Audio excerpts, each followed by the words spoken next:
box. You opened it. We came.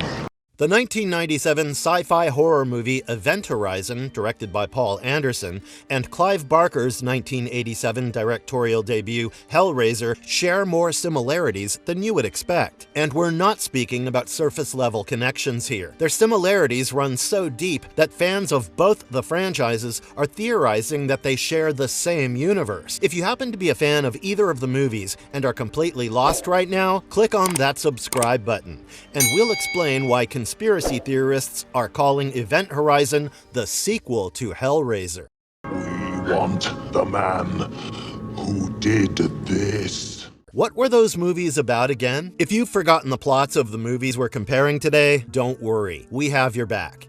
We'll quickly sum up the plots for you so that your memories are all polished up. Event Horizon begins in 2047, when Lewis and Clark, a rescue spaceship, receives a distress signal from Event Horizon, a starship that had disappeared 7 years ago during its maiden voyage. The starship had an experimental gravity drive that would create wormholes to ease travel. On board the rescue ship is a crew made up of Dr. William Weir, the inventor of the drive, Captain Miller, Lieutenant Stark, Engineer Ensign Justin, Rescue Technician Cooper, Medical Technician Peters, and Dr. DJ. DJ hears the rescue message in Latin and translates it to "Save me." When the crew gets on board the Event Horizon, they find the missing crew brutally slaughtered. Soon, the crew members begin experiencing hallucinations that happen to be their hidden regrets and fears. For instance, Weir sees his dead wife asking him to join her, while Peters sees her son injured.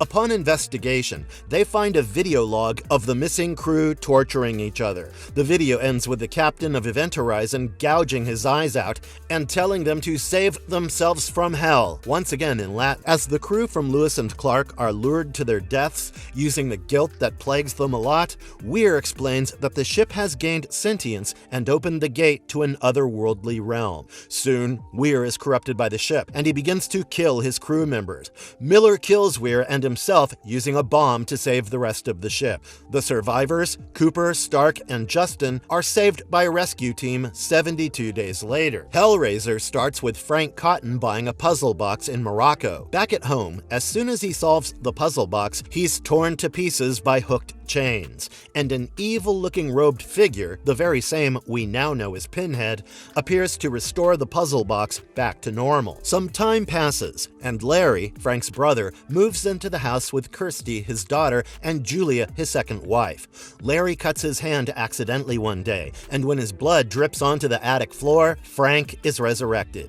Frank, who had an affair with Julia back when he was alive, convinces her to help him restore his body so they can run away together. Julia agrees and starts to bring human prey for Frank to kill. Kirsty sees Julia with one of the men she had brought to slaughter for Frank and follows her. She finds the puzzle box and, evading Frank, escapes. When she solves the box, Cenobites try to drag her back, but she tells them that Frank had escaped them, and they agree to spare her if she can get Frank to admit his crime. Kirsty finds Frank wearing her father's skin after killing him and confronts Frank. Frank and Julia decide to kill her to finish his rejuvenation, but while trying to stab her, Frank accidentally stabs Julia and kills her. Frank, while chasing Kirsty, admits to killing her father, and the Cenobites arrive to take him away. After he's pulled away from the earthly realm by chains and hooks, the Cenobites go back on their promise and try to take Kirsty with them, but she resets the puzzle box and sends them away. She throws the box into a burning pyre, but it survives and is later sold again by the same merchant who had sold it to Frank.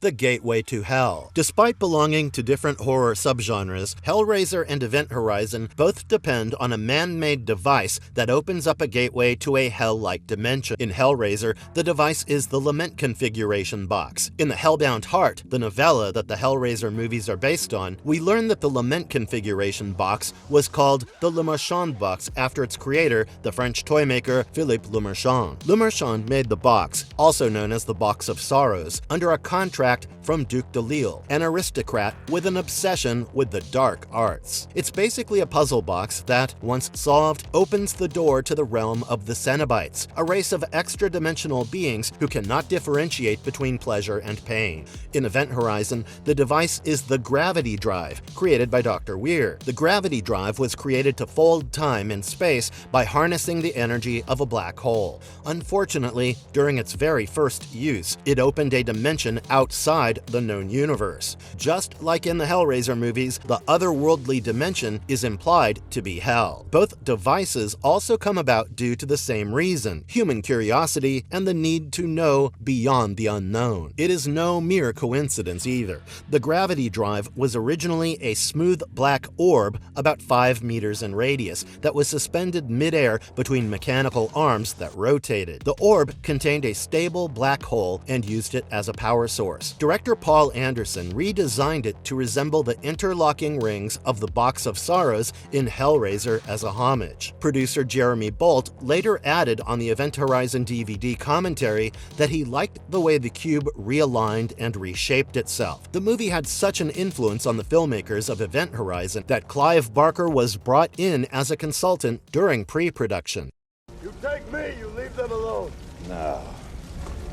There is no escape. A dimension of suffering and transformation. Let's take a look at the dimensions shown in both movies. While Hellraiser often refers to this dimension as hell, Event Horizon avoids labeling it, but instead heavily implies that the dimension is hell. Despite referring to it as hell, the Hellraiser movies don't depict the typical Judeo-Christian hell as the direct opposite of heaven. This is a nightmare dimension ruled by the Cenobites. Doug Bradley, the legendary actor who portrayed Pinhead, described hell as a prison, Cenobites as the guards, Pinhead as the warden, and the puzzle box as the key to the cell. The demons were all the escaped inmates. Cenobites all used to be human once, but thanks to the ruler of the dimension, Leviathan, they had transformed into the monstrous beings they are. Cenobites can also access Earth through the schism created by the puzzle box, and they delight in torturing humans. They are the judge, jury, and executioners of souls, and make sure to dole out tailor-made suffering for the victims. Similarly, the dimension in Event Horizon is considered to be composed of pure chaos and evil, a realm of torment and madness that is beyond human comprehension. Just like humans undergo torture after solving the puzzle box and get turned into Cenobites, the people who enter this realm are plagued by their deepest fears and guilts. This transforms them as they descend into madness and resort to self-mutilation, brutalization, and murder.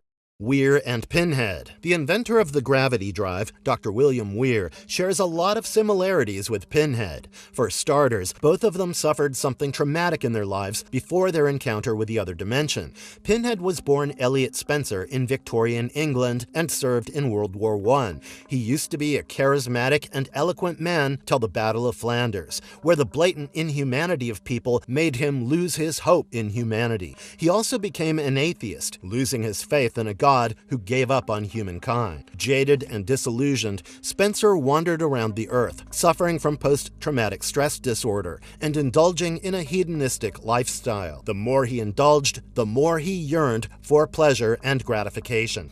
In his search for satisfaction, he ended up in British India when he found the Lament configuration box. After solving it, he entered the realm of the Cenobites, and his experiences between pain and pleasure blurred. He soon rose among the ranks of the Cenobites and became their leader, second only to the all-powerful Leviathan. Similarly, William Weir was an Australian scientist who had an exceptional technical knowledge. His childhood, like Spencer's, was normal. In 2039, William's beloved wife of 5 years, Claire, killed herself. William was not only grief-stricken, but was also confused, as he did not know why she had decided to commit suicide. Despite the tragedy, Weir continued to work on Project Event Horizon, and in 2040, on its maiden voyage, the ship used Weir's memories of his wife against him. Soon, Weir became the self-aware ship's footman of sorts, carrying out its brutal murders. The painful metamorphosis of both Weir and Pinhead is incredibly similar. While Pinhead has pins embedded in his flesh in a square pattern, Weir also has painful red markings on his body. If that wasn't enough, both Weir and Pinhead have similar dialogue. Weir, portrayed by Sam Neill, says that he has wonderful things to show, and Pinhead utters, "We have such sights to show you," nearly identical.